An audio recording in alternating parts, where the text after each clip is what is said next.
მოგესალმებით მეგობრებო, დღეს ჩემი მორიგი პოდკასტია და სტუმრად ყავს ბატონი სუსუ მანჯავიძე. მოგესალმებით სუსუ. მოგესალმებით. მივესალმებით მაყურებელს. სუსუ, პირველი კითხვა, ყველაზე ესეთი აქტუალური, ის რაც ახლა უკრაინის თავს ტრიალებს.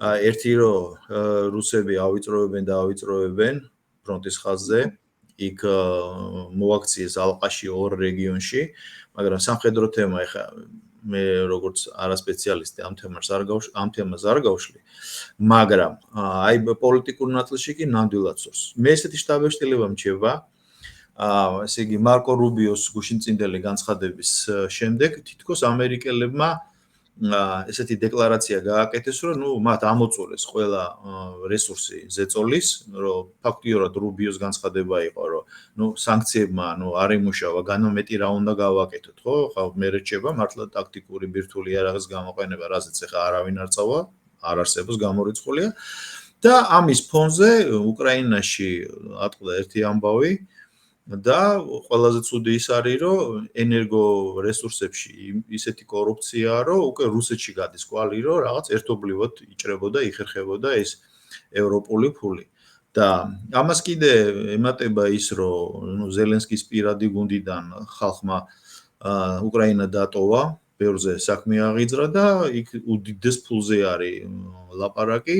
ევროპაში ამას უდიდეს რეზონანსი მოყვა, უკვე პოლონეთით და უნგრეთი და სლოვაკეთი თავად პოლონეთიც კი უკვე აკრიტიკებს და რამის უარზეა დახმარებაზე და მე ესეთი შტაბ-ეშტილება მჩება, რომ ამერიკის განცხადების მერე, შტატების მერე თითქოს ბრიტანული სადაზვერვო სამსახურები გააქტიურდნენ და ესე იგი გადაიბარეს ლიდერობა ამ ზონაში და ჩვენ ახლა უკრაინის ტერიტორიაზე ვხედავთ ამერიკის შეერთებულ შტატებსა და ბრიტანეთს შორის სადაზვერვო სამსახურების დონეზე ჯერჯერობით ჭიდილს.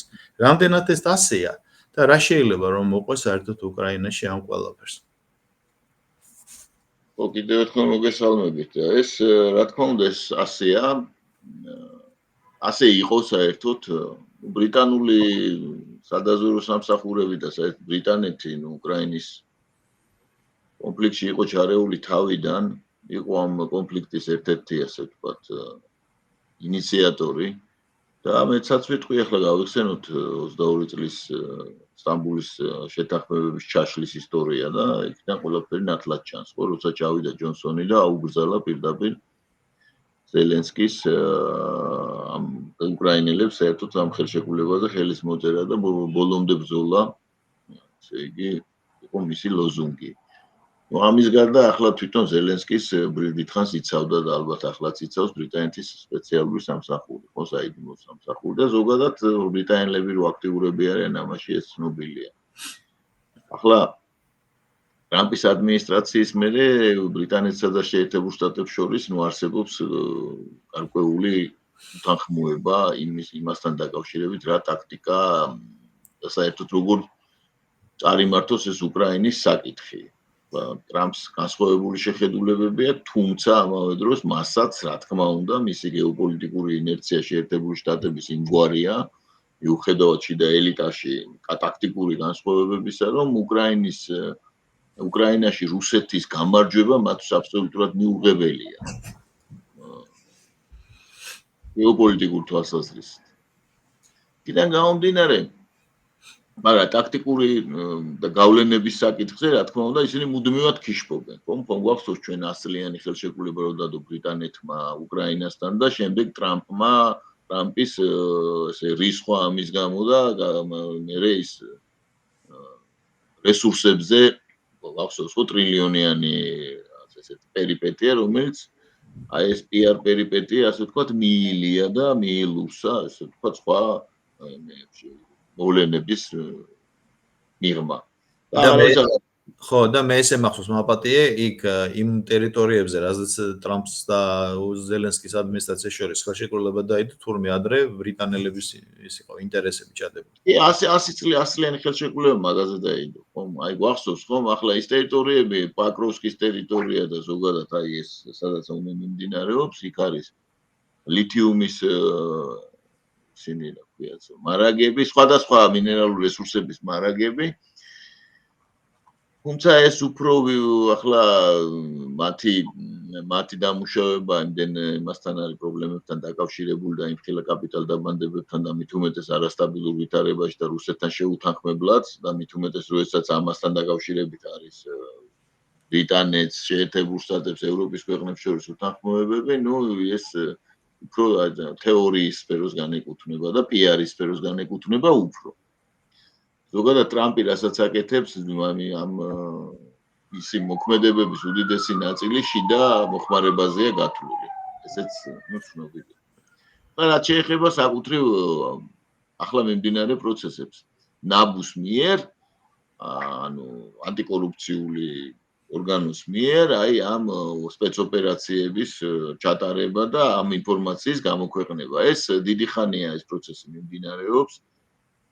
მოგეხსენებათ რომ იყო ამ 6 თვის წინ სკანდალი უკრაინაში, როდესაც დაუშვათ იქ ნაბუს აქტიურობას კატეგორიულად წინ აღუდგა ზელენსკი თვითონ და თითქოს ეს კონფლიქტი მინავლდა.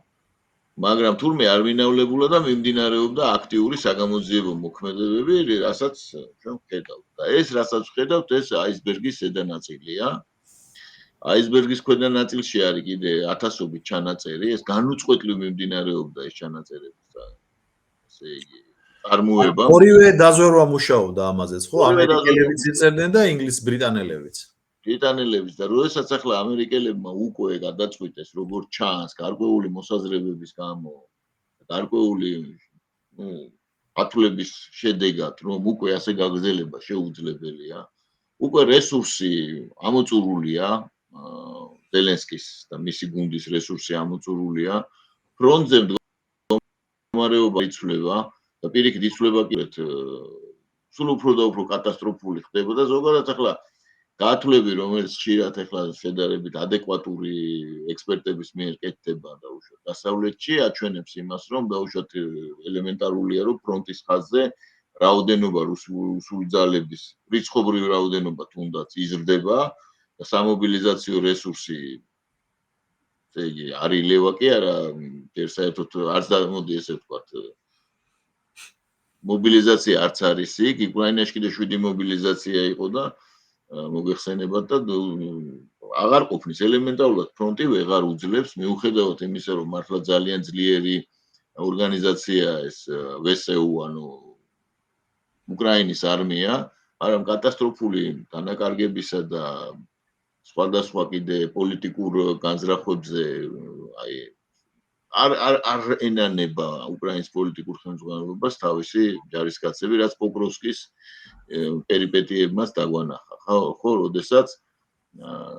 როდესაც უკრაინის გენშტაბის თავმჯდომარემ უფროსმა პირველად შეეპასუხა ფაქტიურად გაბედა და შეეპასუხა ზელენსკისო, ჩვენ უკეთესად ვიცით სამხედროებმა როდის გამოვიყვანთ ჯარებსო პოკროვსკიდანო საიდან გამოვიყვანთ, რომ ზელენსკიმ ამაზე უპასუხა, რომ ჩვენ პოკროვსკი დავკარგოთო, ამერიკელები გვეტყვიანო, რომ აი ხო ხედავთო, ყველაფერს კარგავთ და რაზე უნდა დაგეხმაროთო და საერთოდ ყველა მაგას გვეტყვით და საერთოდ დავკარგავთ ყველაფერს. აი ეგეთი ვითარება არის. შესაბამისად, ეხლა უკვე ყველასთვის ნათელია, რომ ზელენსკის და მისი აი ამ უახლოესი გარემოცვის ხელისუფლებაში ყოფნა დიდხანს ვეღარ გაგრძელდება. საუბარი არის ვინ იქნება შემდეგი. ახლა მისულები იყვნენ, მისულები რა უბრალოდ ლაპარაკია პოროშენკოზე. ისე პოროშენკოზე, ახლა მოგეხსენებათ, აი უკრაინულ იმებს ვინც ეცნობა, ახლა სულ რამდენიმე ყველასთვის ცნობადი ის არის იქ პოლიტიკოსი, რომელზეც შეიძლება დაუშვათ რაღაცნაირად გააკეთონ, დადონ ფსონი, ხო? ახლა ტიმოშენკოზე ნამდვილად ვერ დადებენ ფსონს. ის რუსებისთვისაც მიუღებელი ის არის პერსონაა. ახლა პოროშენკოს პრემიერ-მინისტრობიდან რომ უკრაინისთვის არახელსაყრელი ხელშეკრულება დადო, ეგ იულია ტიმოშენკო. და დასავლეთისთვისაც ეხლა პოროშენკოც ამავე დროს მიუხედავად იმისა, რომ არის მძიმეწონოსანი, ის უაღრესად დისკრედიტირებული ფიგურაა რუსებისთვისაც მათ შორის, ხო? თუმცა როგორც ჩანს აი ეს მოსაზრება რომ პოროშენკო შეიძლება იყოს რაღაცნაირად ზელენსკის შემცვლელი კვლავ ფიგურირებს რადგან ალბათ აი მინსკის პროცესების წარმოების დროს ის მაინც ასე იყო თუ ისე იყო რაღაცნაირად მოლაპარაკებები ასოცირებულია იმ მოლაპარაკებებთან მიუხედავად იმისა რომ აქვს გამონათქვამების და მოქმედებების განხორციელებული ისეთი რომ ახლა ამდენად იქნება ეს ფსონი გამართლებული არავინ არ იცის ანუ ერთგვარი პოლიტიკური ვაკუუმია იქ და ამასობაში სულ უფრო ახალი ესე ვთქვათ ისინი სკანდალური დოკუმენტები და ჩანაწერები გამოდის ეთერში და ხდება საზოგადოებისთვის ცნობილი აქ რა არის ერთგვარი პოლიტიკური თამაშია იმიტომ რომ გასაგებია ყველასთვის რომ ზელენსკი არის იმ ჩანაწერებში უკვე გამოვიდა ეს ინფორმაცია ანუ მინდიჩს ელაპარაკება პირდაპირ და სხვებს ელაპარაკება და ეს მინდიჩი იყო 95 კვარტალი რო იყო ხომ აი იმ დროიდან მისი ესე კასირი ასე ვთქვათ როგორც უძახია რა თანაგუნდელი და მოლარე ხო? ხო მოლარე ახლა ეს მინდიჩი და არა მარტო მინდიჩი ეს უმეროიც სტამბულში გადაფრინდა რუსებს უნდა მოელაპარაკოდნო ტყვეების გათავისუფლებას და რუსები იქ არ არიან და საერთოდ ესეთი კომიკური ვითარება ახლა რა თქმა უნდა ეს სასაცილო იქნებოდა ამავე დროს რო არ გრძელდებოდეს ის აცტაკულა ფრონტზე აი ეს ვითარება საქმე გვექნება ჩვენ უახლოეს მომავალში თუ რა ვიცი ახლა ჩვენ საუბრობდით ალბათ გახსოვთ რომ ისაც უსმენია რომ დაახლოებით აი ეს ზამთრის პირი უკრაინაში ხომ იქნება გადამწყვეტი და თვითონ გათვლა იმაზეა რომ იყო იმაზე რომ ფრონტზე დამარცხებები და სკანდალები თვითონ ცენტრში ზურგში რაც რაზეც არის ხომ ჩამოაქცევდა უკრაინის წინააღმდეგობას ეს არის რუსების გათვლა ხოლო ეს გათვლა გასაგებია რომ გარკვეულ საფუძვლებს ემყარება და ვხედავთ ჩვენ შედეგებს და ახლა ჩვენ საუბრობთ ამაზე რომ სადღაც ზამთრის პირ მით უმეტეს ახლა შეიძლება გარეთ არ გამოდის ხმები იქ ცოტა არ იყოს და ცოტა არ იყოს კი სერიოზული კონტროლია იქ უკრაინაში და სერიოზული ის მიდის ასე ვთქვათ ცენზურა არის ყველაფერზე ცენზურას სერიოზულესი მაგრამ არ იმალება ხო მაინც ინფორმაციული ეპოქაა და ძალიან მეეჭვება მე რომ ზელენსკიმ და მისმა გუნდმა შეინარჩუნონ ხელისუფლება და ასევე ვფიქრობ რომ გარკვეული მოლაპარაკებები მიმდინარეობს ფარული არხებით ისევე როგორც დაუშვათ იგივე სხვა სახელმწიფოების შუამავლობით და ორბანი იქნება ეს ტოკაევი თუ ლუკაშენკო და გარკვეულ ცვლილებებს ჩვენ დავინახავთ უახლოეს მომავალში. შეიძლება წლის ბოლომდეც. შეიძლება წლის ბოლომდე, უფრო წლის ბოლომდე ბუნებრივია, იმიტომ რომ ახლა კიდევ ერთხელ ვამბობ, აი ეს დოზირება ამ კომპრომატების გამოქვეყნების გვაჩვენებს იმას, რომ პოლიტიკური განზრახვა არის ეს, აი პირდაპირ ახლა აი კიდევ გაუჩნდები ახალს გამოგიქვეყნებ, კიდევ ახალს გამოგიქვეყნებ და ბოლოს დავინახეთ, რომ ხალხშიც ძალიან ძიმე განწყობებია უკვე ის აღარ არის ახლა. სოსო, როგორ ფიქრობ, ზელენსკის ვინჩივის და იქით იყოს თავის მეგობრები ან იმათ ალბათ მიხედავენ, მაგრამ როგორ ფიქრობ ახლა თუ ამერიკა იმისდა მიხედვით, აი თითქოს აკეთებს pushing-ს იმაზე, რომ ზელენსკი აიძულოს, რახან რუსეთი ვერ დაიყოლია და ვერ დაიყოლიებდა, ყველამ ვიცოდით, ჩვენ არაერთხელ ამაზე გვისაუბრია. ზელენსკის ფიზიკურ მდგომარეობაზე და პერსპექტივაზე არ ვსაუბრობ. თვითონ უკრაინის ბედი როგორ წარმოგიდგენია, როგორ შეიძლება თუ ამერიკელები გავიდნენ, ვიღაცა ხომ უნდა დაეპატრონოს, ყოველ შემთხვევაში დნეპრის იქთა უკრაინას და იქ თუ ბრიტანელებმა ფეხი მოიკიდეს, ეს ჩვენთვის არ იქნება თლად ხელსაყრელი, იმიტომ რომ შავ ზღვაზე იქნება ისე კვლავ გასასვლელი და ჩვენ ისე დარტყმის ქვეშ ვიქნები. უკვე არა ამერიკის, არამედ ამ ეგრეთ წოდებული ევროპის. ხო, ეხლა ევროპის როგორ, ნუ იმ ევროპის. ეხლა მილიტარისტული მოტივაცია როგორ არის? მოტივაცია როგორ არის? ევროპას კატეგორიულად არ უნდა კი არა ვერ ევროპისა, ევროკავშირსაც ვეძახით ჩვენ, აი ამ გლობალისტების და რომლებიც ნეოკონებთან არიან სხვათა შორის ძალიან ახლო ურთიერთობებში, როგორც ვიცით, ბრიტანელებს, ამერიკებს.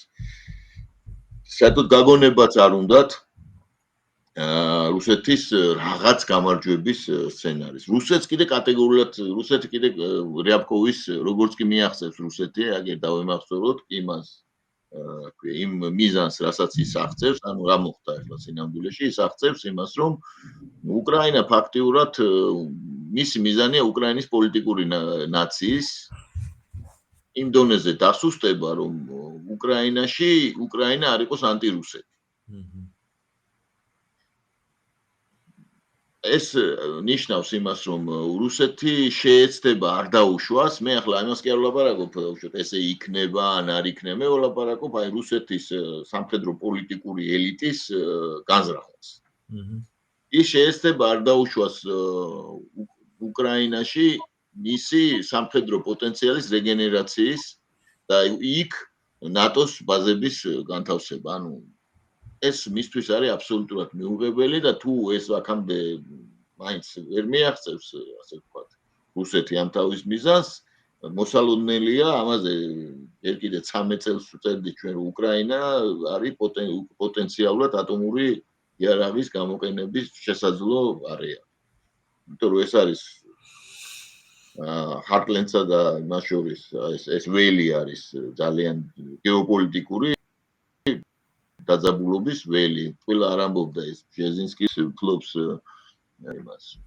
რუსეთ მაკინდერი, რომ ვინც ცენტრალურ ევროპას ფლობს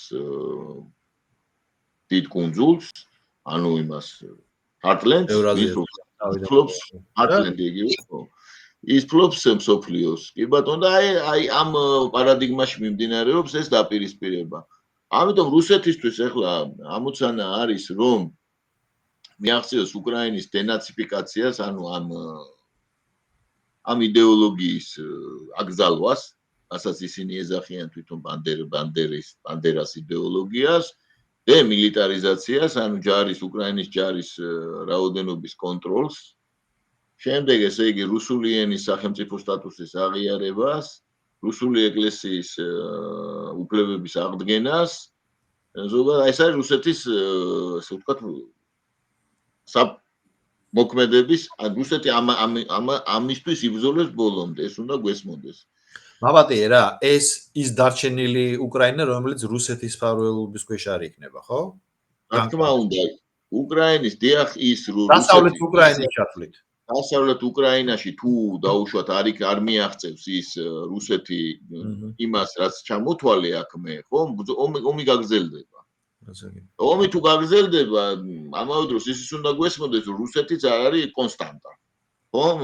რუსეთსაც, როგორც ახლა ის ამბობდა ვოლანდი, ეუბნებოდა ბერლიოს, არა მარტო ადამიანია უეცრად მოგვტავი, არამედ სახელმწიფოებსაც ემართებათ ხოლმე რაღაცეები და არავინ არ იცის დავარა თუ არა ანუშკა მზეთი სიტყვაზე რუსეთისთვისაც. და რომელი ტრამვაი გეოპოლიტიკურ თუ როგორი ტრამვაი გადაივლის, იქაც გადაულის ვის არ ვიცით ეს.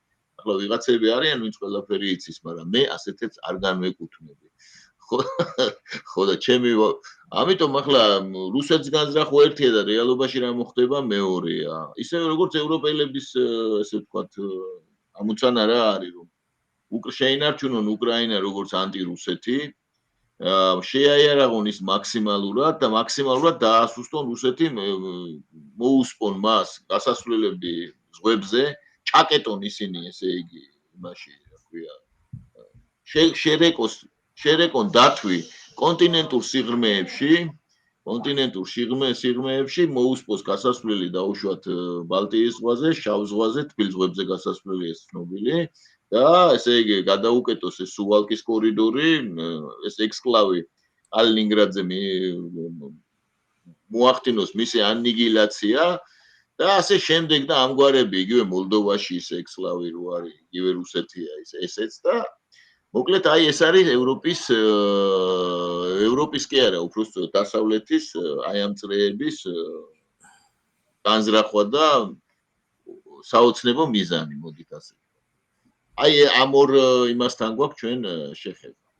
აქ რთულია პროგნოზის გაკეთება, მაგრამ აი ამ რაც შენ ჩამოთვალეს დასავლეთი მინუს ამერიკა თუ ამერიკა მაინც იმონაწილეებს როგორ? არა, ამერიკა ჩვენ უნდა ვითვალისწინებდეთ, რომ ახლა დასავლეთი შედგება უამრავი ბევრი სახელმწიფოსგან, ხო? არსებობს ესე ვთქვათ საკითხები, რომელშიც ისინი სოლიდარულები არიან, მაგრამ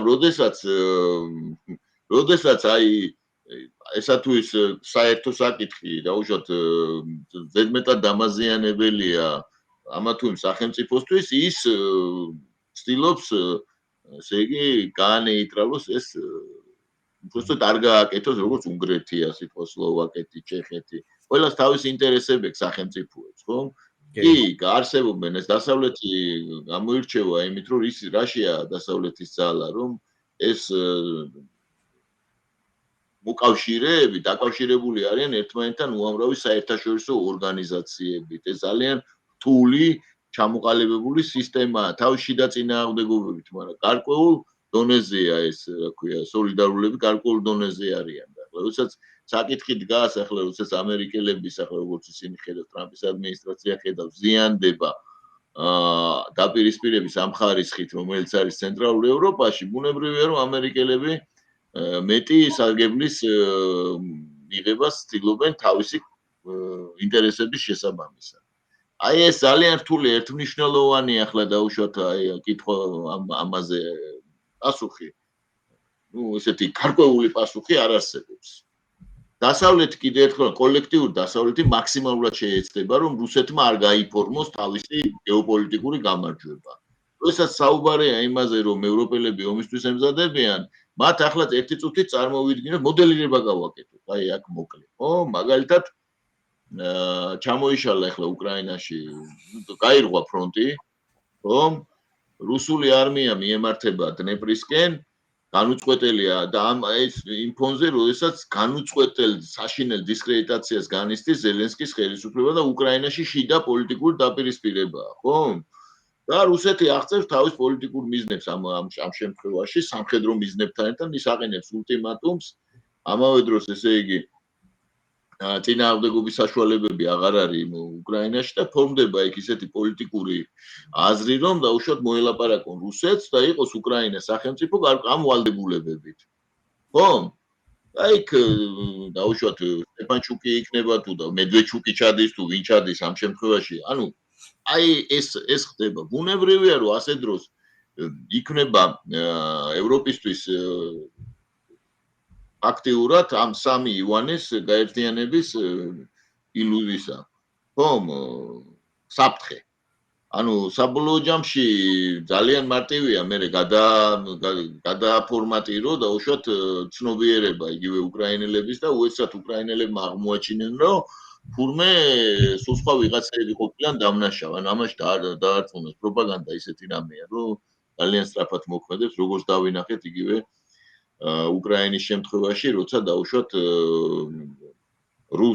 რუსებს, ეთნიკურ რუსებს ყველაზე მეტი წინააღმდეგობას მოთაშორის რუსეთის ფედერაციის მისგან ხდება.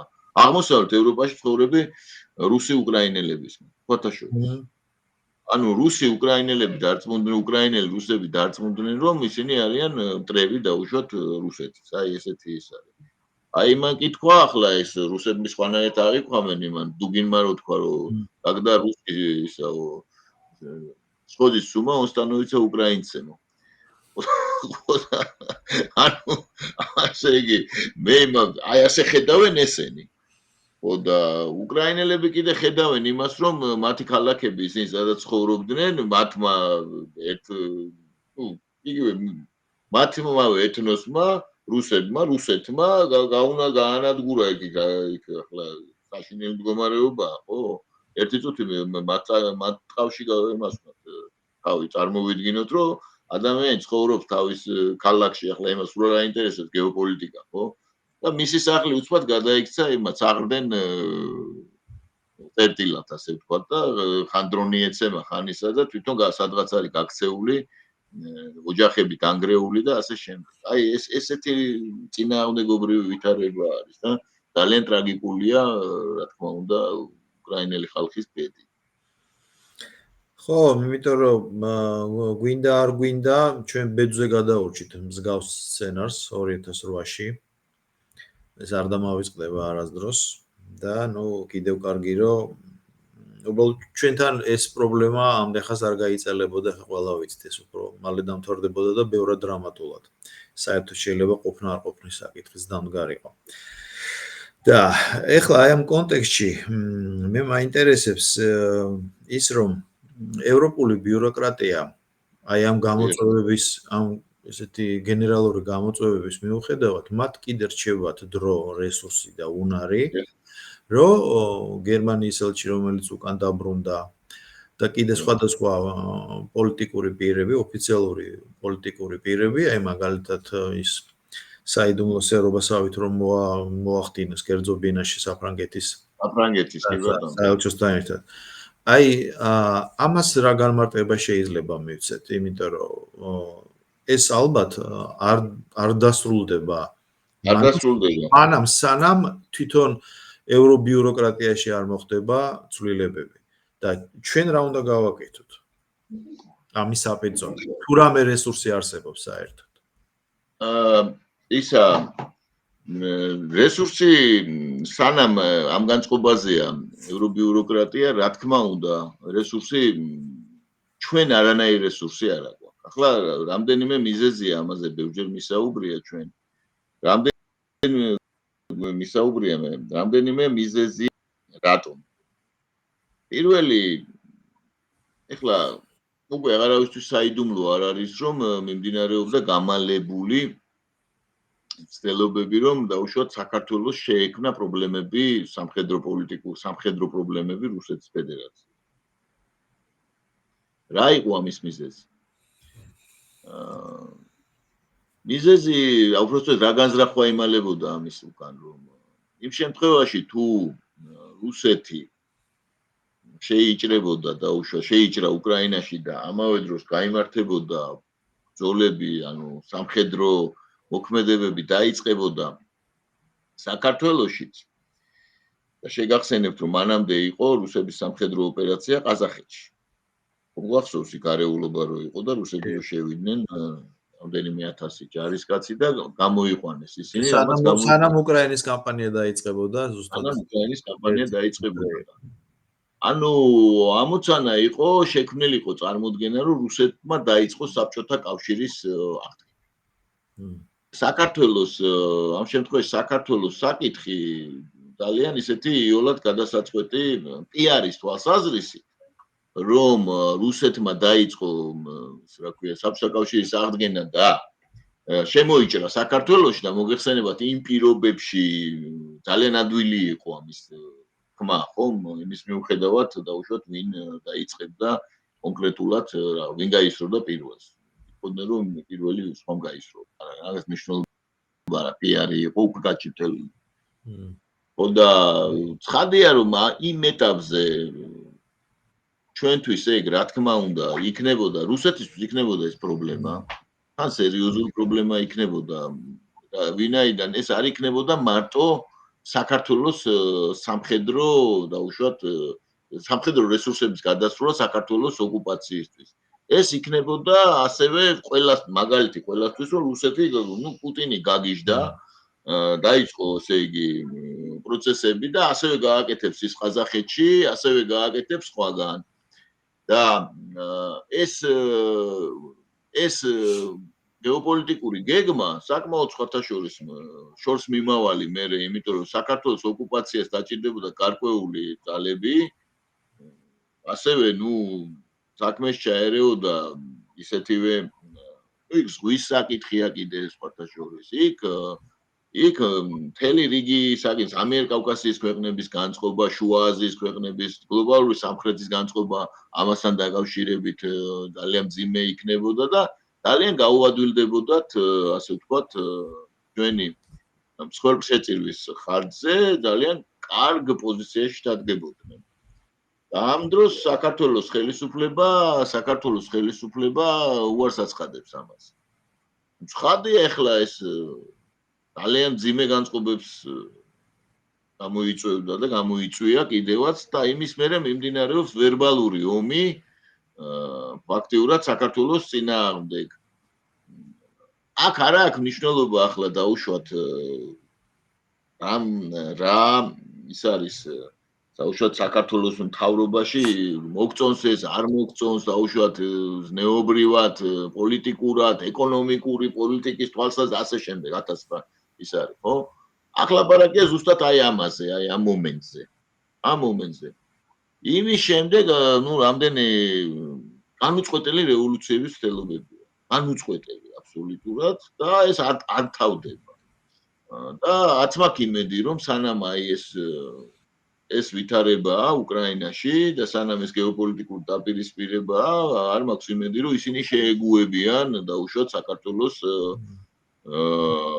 და აღიარებენ იმას რომ დაუშვათ აქ ლეგიტიმური მთავრობა იმდენად მთავრობის ლეგიტიმაცია მათთვის არალეგიტიმურობა მათთვის ინსტრუმენტია. ისე როგორც ინსტრუმენტია ვიზა ლიბერალიზაცია და ასე შემდეგ და ამგვარად.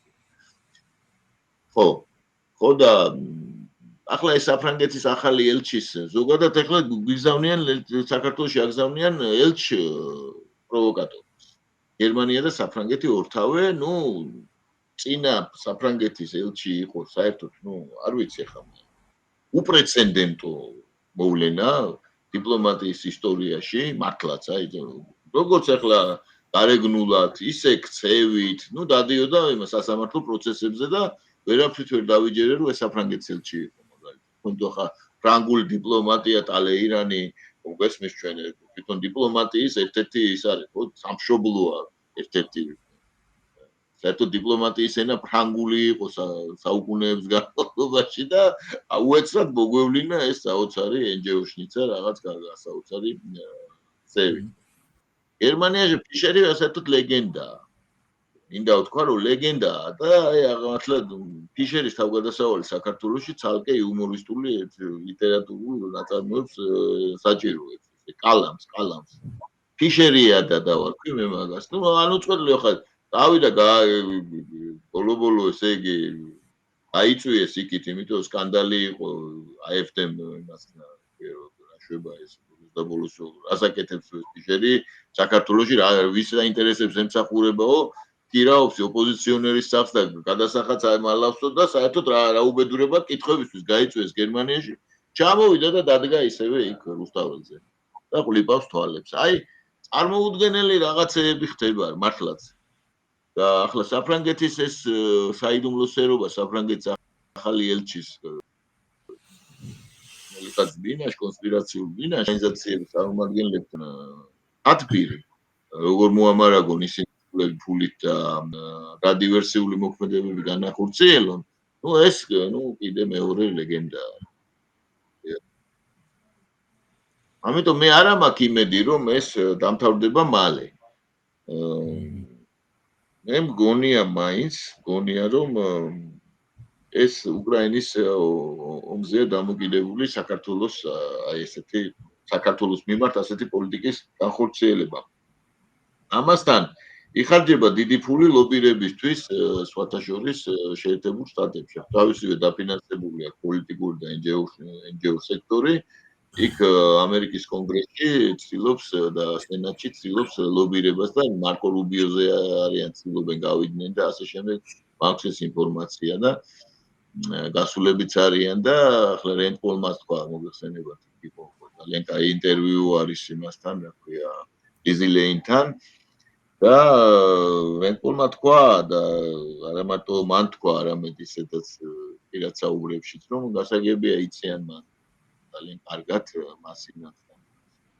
მაბატი რა იციან, ხმა დაიკარგა. იციან რა როგორი მეთოდებით ხდება და რა ხდება ეს ყველაფერი და მეორესპრივ საქართველოს დიპლომატიასაც რა თქმა უნდა ჭირდება გააქტიურება. ეხლა რაზეა საერთოდ საუბარი? საუბარია იმაზე, რომ არ მოხდეს საქართველოში არაკონსტიტუციური ცვლა ხელისუფლების და არ მოხდეს დესტაბილიზაცია. ამისთვის აი ყველაფერი კეთდება, აბსოლუტურად. აი ჩვენ ყოველთვის გამოირჩეოდით უცხო ქვეყნებისადმი სამსახური საქართველოს ხასიათში ისტორიულად გაჯდა სამწუხაროდ, ხო? და ჩვენთან როგორი სიტუაციაა, რომ თითოეულ ქვეყანას ყავს თავისი, ესე იგი, აგენტურა, მოდი პირდაპირ დავარქვათ, იდეური თან აგენტურა, ადამიანები, რომლებსაც ახლა რუსეთის ინტერესები გაცილებით მაღლა ვიდრე საქართველოს ინტერესები დაყენებული. არიან ადამიანები, რომლებიც, ევროპას ეტრფიან. გარდა იმათი, ვინც უშუალოდ ფინანსდება ამისთვის, რომ მიაჩნიათ, რომ საქართველოს მნიშვნელოვანია იმდენად, რამდენადაც ის ევროპისკენ მიისწრაფვის. არიან დაუშვათ ამერიკის ფანები და აი ესე რა და ძალიან ცოტა არიან ისეთი ადამიანები, ვინც უშუალოდ საქართველოს ინტერესებზე ფიქრობს. და ეს ადამიანები არიან ობლათ, ასე ვთქვათ. იქიდან გამომდინარე, რომ ეს 3 ფლანგია თუ 4 ფლანგი ფინანსდება. თურქების ბევრი ყავს სხვათა შორის ისე და. და ესენი თან ერთმანეთს ერჩიან, განა ისე რომ მოდი ესე შევათანხმოთ დაუშვათ რომ ქართველები ვარ და მოდი რა ეს ძალები შევათანხმოთ და ჩვენი დავაყენოთ პირდაპირ და ერთმანეთთანაც შევთანხმდეთ. ეს გამორიცხოთ ზურთ ერთმანეთი ლანძღავენ, რაღაც სიგიჟეებს აკეთებენ მუდმივად. აი მუდმივად და აი ეს შეგვიძლიათ აი ამათი აგენტურული ესე ვთქვათ ჟინი აი ამათი ხო შეიძლება გამოიცნო მათი უკომპრომისობით, მათი ლანძღვა გინებისადმი და სიძულვილის ენით და ასე შემდეგ რა.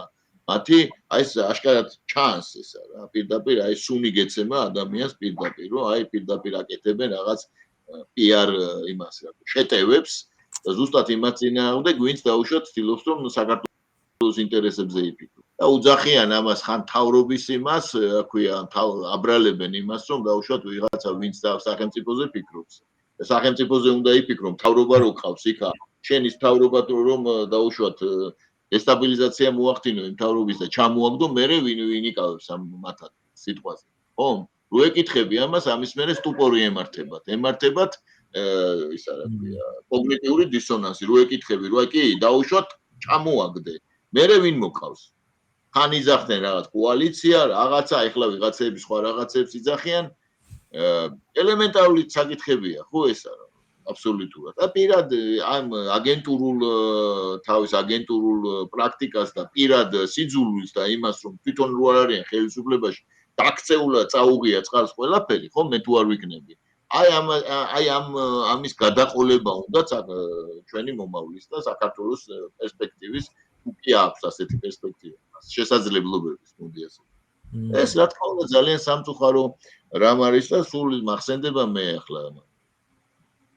მახსენდება მაგალითად იგივე იმაზე აღარ ვლაპარაკობ ახლა დავით გურამიშვილის ეპოქაზე და კიდე სხვა ეპოქებზე. მახსენდება იგივე დაუშვათ აი 19 საუკუნის ბოლო და ილია რომ მოკლეს. 5 კაც არ ქონდა, 5 კაც კი ასე არავის არ ქონდა წაკითხული მარქსის კაპიტალი და ყველა მარქსისტი რო გახდა სოციალ-დემოკრატები და მარქსიზმის სახელით რომ ერთანკებით და იმით დარბოდნენ და რა ქვია ბომბებით. გვახსოვს ეს.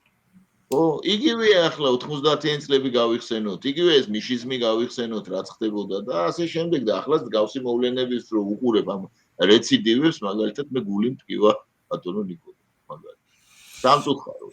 და ძალიან ბევრი ასეთ ტრენდებს აყოლილია, ჩაურთავენ იმასა, დააჭერენ იმაზე რაღაც კლავიატურაზე და თავის ტოკის ინსტიტუტში დამუშავებული იქნება ეს თუ კრემლში დამუშავებული ეს იმას. ფსიქოლოგიურ სქემებს, კლავიშებს და მოკლედ უამრავი ადამიანი თვით ლიკვიდაციური ნებით ნარატივებით ესმის თავს ხვევს. აი ეს არის. ეს არის ჩვენი რეალობა სამწუხაროდ. სამწუხაროა მართლაც. სოსო, არ შეიძლება რომ ამერიკის შეერთებული შტატების საგარეო და საშინაო პოლიტიკას არ შევეხოთ და კერძოდ ეს ბატონ ბატონი ტრამპის ფენომენს. თუ სადმე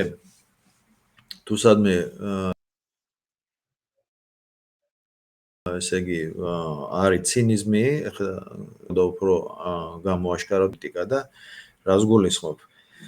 ესე იგი, ქრისტიანების დაცვის მიზნით იქ აფრიკაში სერიოზული საპროტესტო ნაბიჯების გადადგმა დაიწყო და ამავდროულად ჯოლანი მიიღო სირიის პრეზიდენტი, ჩვენ ამაზე გვქონდა საუბარი წინა ვიდეოში, მაშინ პუტინმა სცა შესაბამისი პატივი და ეხლა არანაკლები ტრამპმა თავის კაბინეტში სუნამოთი დაასაჩუქრა და ასე შემდეგ სურათები გადაიღეს და ამავდროულად არ ახსენდება რა რასაკეთებდა ჯოლანი როცა იყო ოპოზიციაში და სირიაში ქრისტიანებს ხოცავდა და არც იმის მერე რაც სირიის ოფიციალური პირი გახდა პრეზიდენტი ალავიტებს რა ვერ დავანოთ ქრისტიანებს რას უშვებოდა და ალბათ რას უშვება დღემდე კარგად აღნიშნე წინასწრიმში რომ სადაც მედია არ არის იქ თითქოს პრობლემა არ არის და იქ ჩვენ არ ვიცით კიდე რეები ხდება და ამას ემატება კიდევ ის რომ სერიოზული არმადა მიაყენა ვენესუელას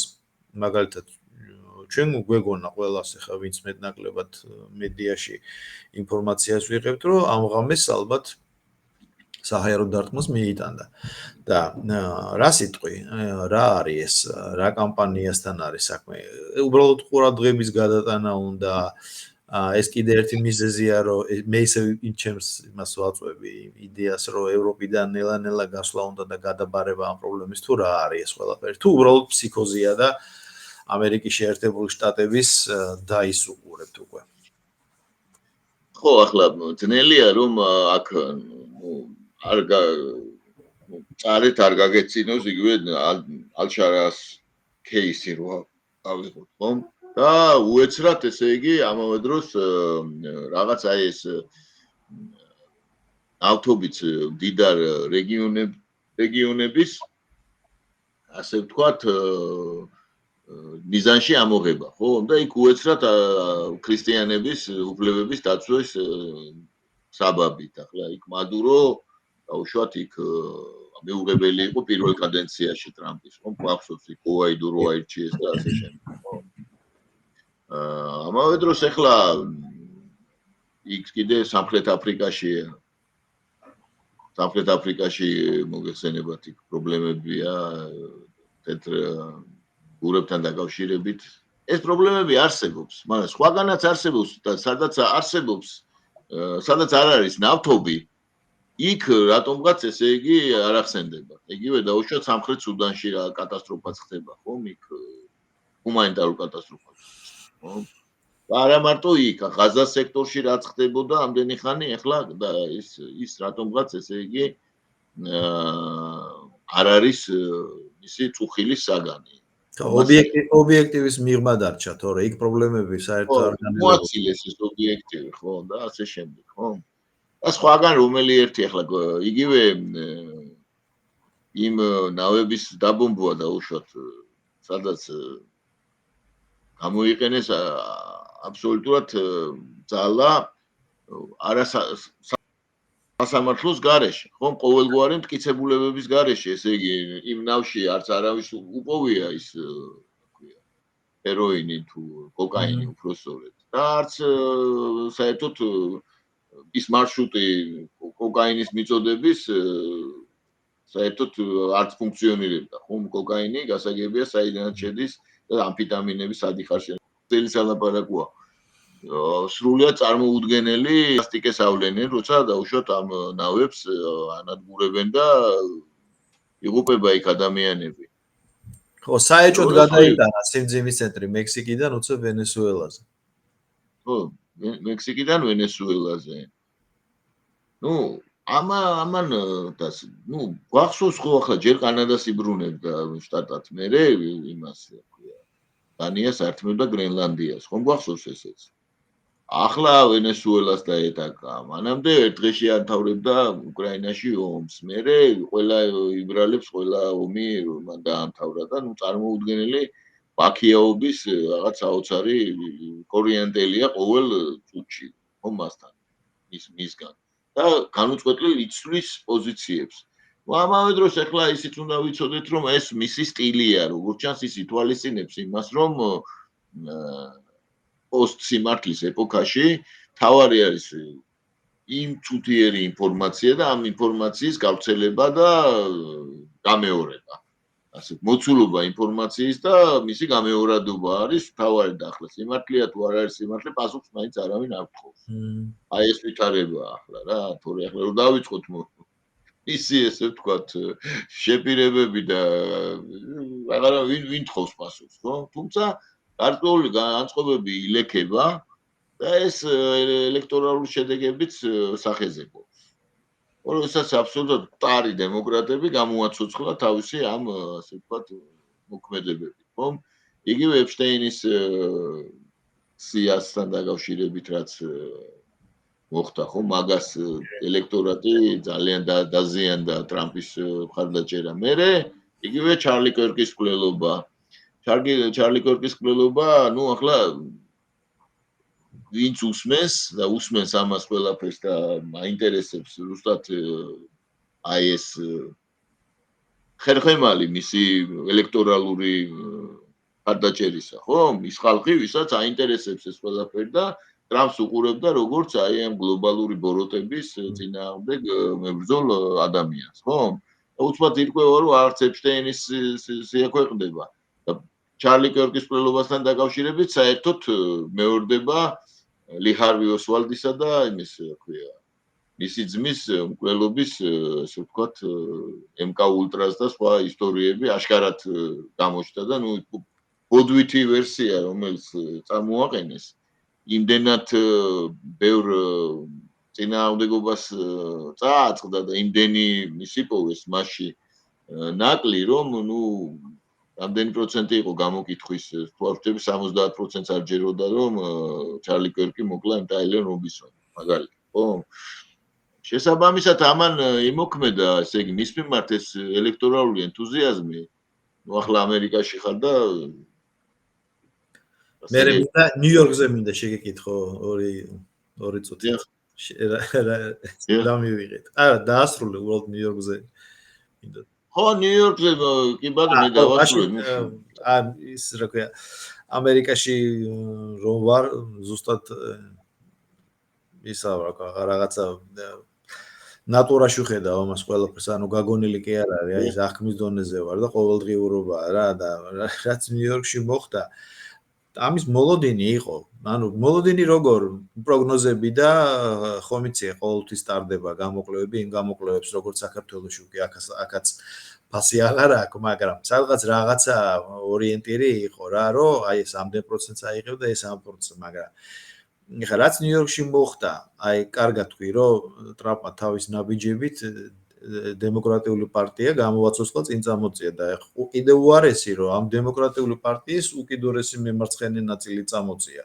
ყველაზე ტრაგედია ეგ არის ბერნი სანდერსის შვილობილს ეძახიან აქ გაიყვანა ფაქტობრივად 50.6%-ით ნიუ-იორკის მერად.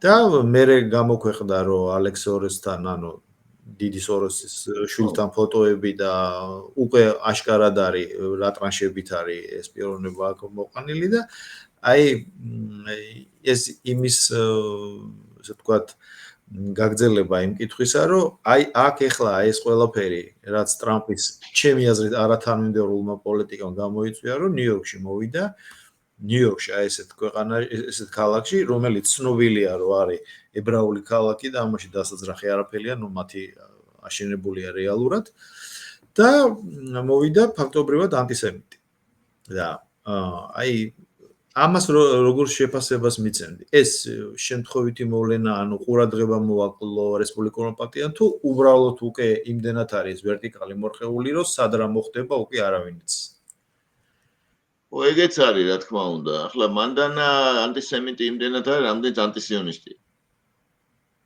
ანტისიონისტია და სხვათა შორის ამ გლობალურ ებრაელობაში ეს სოროსი საერთოდ ისრაელს მოგეხსენებათ კანონგარეშე ყავს გამოცხადებული. სოროსი ისრაელის ტერია. დესტრუქციულ პირად კი. დიახ, ხო და შესაბამისად, მანდანაც ახლა ვინაიდან ის სოროს ალექს სოროქსი აფინანსებდა მას და ცნობილია, დემოკრატიული პარტიის უკიდურესად მემარცხენე ნაწილი მოვიდა ხელისუფლებაში მსოფლიოს უდიდეს ერთ-ერთ ქალაქში, ამერიკის ფინანსურ ცენტრში და ასე შემდეგ და ამგვარები, რომელიც არის მუსლიმი, ემიგრანტი, მარქსისტი. ასეთი უცნაური, ესე იგი, როგორც ნოდარ კაპანაძე მოწოდა, ტროცკისტია, კომუნისტი კი არაო.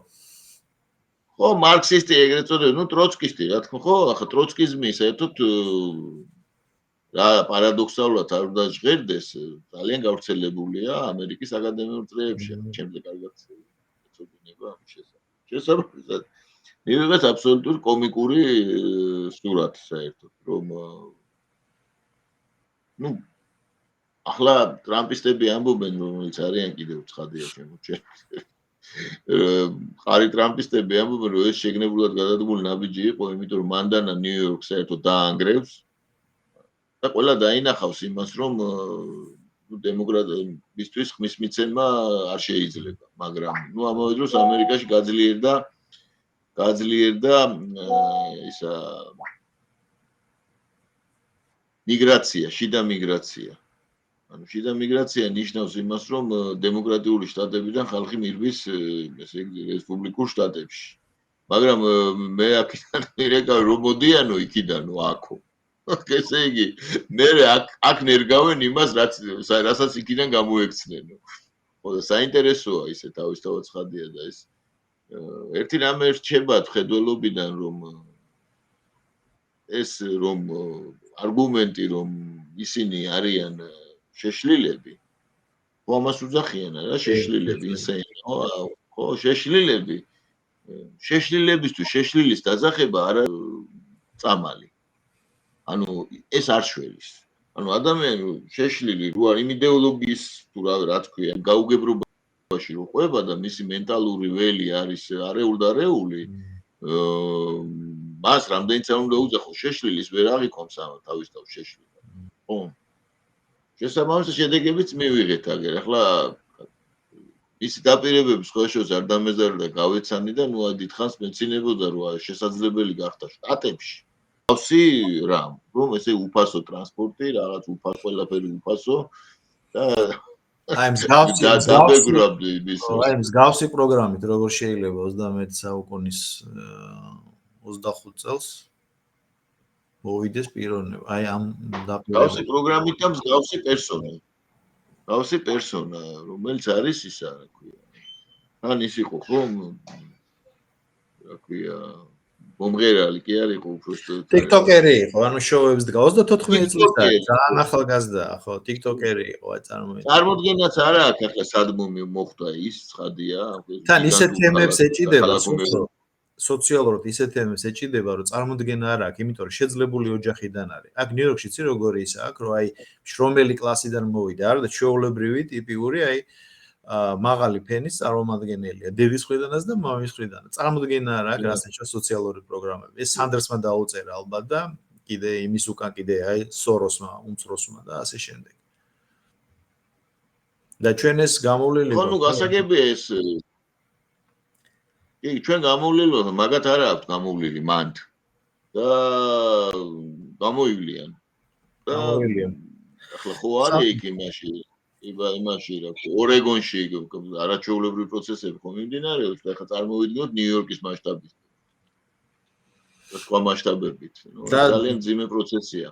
ცუდი ის არის, რომ ეს რაღაც 12 მილიონამდეა მოსახლეობა ნიუ-იორკის. მე ვამბობ აი შემოგარენი კაუნტებით რა, ანუ რაც ქალაქის ელექტროდად ითვლება და უბრალოდ ცუდი ის არის, რომ ეს ექსპერიმენტად მოვიდა ალბათ ეს ყველაფერი. ტრამპს ან გამოეპარა, ან ამისთვის არ ეცალა, ან როგორც თქვი, ის ვერსია, რომ შეიძლება სპეციალურად მიუხშეს, რომ დაანახონ, მაგრამ ფაქტია, რომ ამ ექსპერიმენტს ძალიან დიდი side effect-ი ექნება რა, როგორც აქ ზოგადად სხვა შტატებშიც, იმიტომ რომ ხო იცი, ცუდი მაგალითი გადამდებია. და ხა რაც მომიჯნავე შტატებში მოხდა 10-11% წააგეს რესპუბლიკური პარტიის წარმომადგენლება. კი, აგებდნენ, მაგრამ 10% 11 ეს ძალიან დიდი ამბავია რა და კოლოსალური ხო, აი, რახია ეგ. დაინჯა ფაქტობრივად და ჩემი ის არის, კარგი ნაცნობია, ბლოგერია ესეთი, სტივ დუდნიკი და იმასთან მქონდა პოდკასტი და მე ვერ წარმოვიდგენდი თუ შეიძლებოდა ადამიანს ეთქვა ესეთი რამ ღია ტექსტით რა. ესე თქვა რომ ბოლო აი ეს ღობეს დავარტყავთო რა და თავი დაგვანებენო კონფედერაციულ კანონს შევიდანთო და ჩვენ აქეთ ვიქნები და ის იქითკენო რა. აი მაგამდეა მისული დაპირისპირება. იმიტომ დავსი შეკითხვა. კი. წარმოიდგინე ღობეს დავარტყავთო და ის იქითკენ დაჩნენო რა თავი დაგვანებენო. ვიცი სტივ დუდნიკი მე.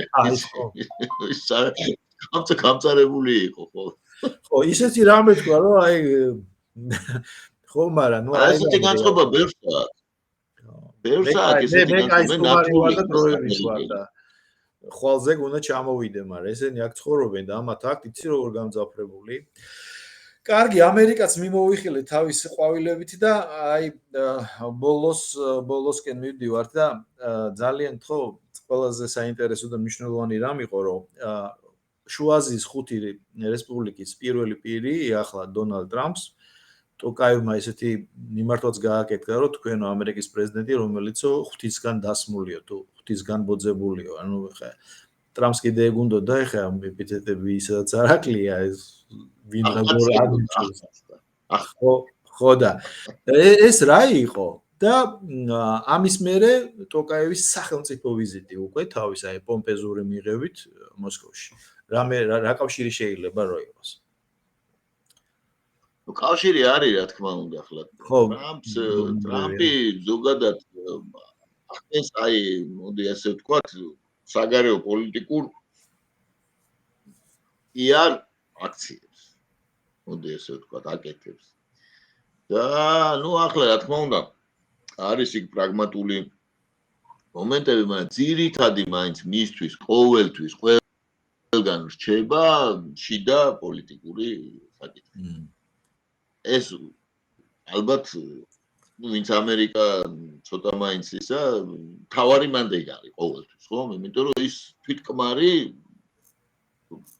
ქვეყანა მიიჩნევა და ზოგადად მიიჩნევა რომ ამერიკელები საერთოდ სხვაგან თუ ძირითად ცენტრად მიაჩნიათ ამერიკა ხო და საერთოდ მნიშვნელობა რაც ხდება ყველაფერი ამერიკაში ხდება და ასე შემდეგ და შესაბამისად ამერიკის შიდა პოლიტიკა არის ტრამპისთვის განსაზღვრელი და მან ეს პომპეზური ის მოაწყო მართლაც საოცარი მასთან ჩადის მთელი მსოფლიო აი ეს როგორ გამოიყურება ეს PR ხო მასთან ჩადის მთელი მსოფლიო და მას ეუბნება რომ ის არის სამყაროს გადამრჩენელი ხო ამავდროულად ახლა რეალურად შუა აზიური აი ამ შუა აზიას ეძახიან ჰარტლენდში ჩაჭედილ ზარდახშას საგანძურით წავს ეს ზარდახშას რომლისთვისაც იბრძვის სამი გიგანტი ხო ორი ჩინეთი რუსეთი ისტორიულად და დაუშვათ შეერთებული შტატებიც ჩაერთო ევროპაც ჩართულია ცხადია და ნუ ახლა თურქეთი თავის თურანის პროექტით იქ ცდილობს აქტიური როლი ითამაშოს და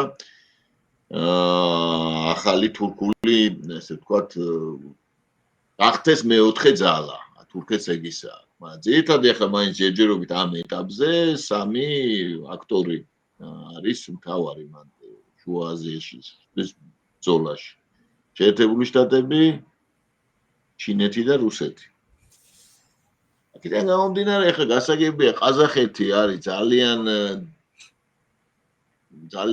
ყაზახური ელიტა ახლა რა თქმა უნდა მიბმულია დასავლეთზე თუნდაც იმის გამო რომ ფული რომელიც ხელფასებით ადანახული არ არის მარტო ხელფასები ვინც არ უნდა იყოს იქ ხო ეს ფული ინახება ამ ფულზე წვდომა მოგეხსენებათ აქვს ესე იგი სპეცსახურებს მაგალითად ზელენსკის ვინც სკანდალი როგორ მოხდა ხო ნაბუდო ანუ ეს ციფრული კონტროლი და ასე შემდეგ ანუ ისინი მანევრირებენ ახლა ამავე დროს რუსეთს აქვს იქ ძალიან სერიოზული გავლენები მოგეცენებათ ამერიკული გავლენაზე ვთქვი და ჩინეთი ხო საერთოდ იქ მთავარი კრედიტორია.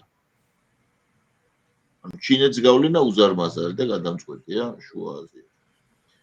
ამიტომ მათ უწევთ ესე ვთქვათ მანევრირება. ზოგადად საბჭოთა კავშირის დაშლის შემდეგ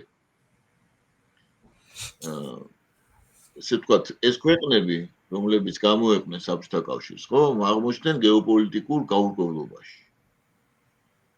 ანუ ტრადიციული პატრონი მოსკოვი განუწყვეტლივ სუსტებოდა და დაქვემდებარებული მდგომარეობაში იყო ერთპოლუსიანი სამყაროს მომენტის დროს შეერთებული შტატების მიმართ.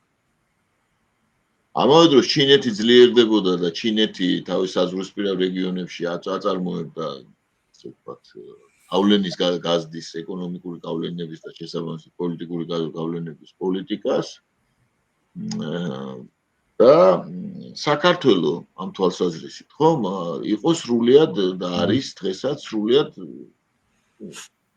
გეოპოლიტიკურ ბურუსში.